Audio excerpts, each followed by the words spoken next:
Good news po para kareng residente ning Mans Gold king syudad ning San Fernando.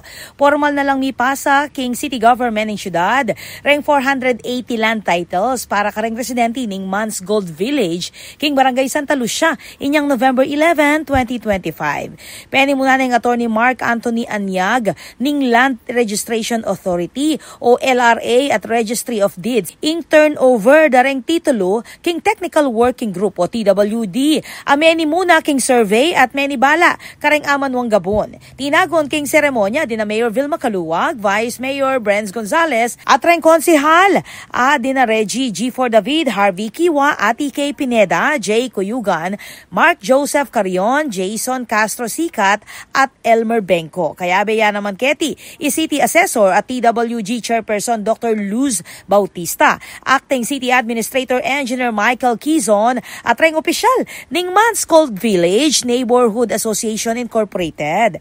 Agpangka Mayor Caluwag, iti metong yang katuparan king maluwat ng pangako ning city government na adinan lang seguridad reng magbanding Gabo na Fernandino na maluwat ng manok nangan king komunidad. Reng titulo mi pailalam lapamo king verification at proseso ning City Assessor's Office bayula ipamye kareng kwalipikadong pamilya may kapamayad na king karelang loti. Balaos na namang susulong ning city government ng programang maglayong pisan metong ing progreso at malasakit para karenganggang Fernandino.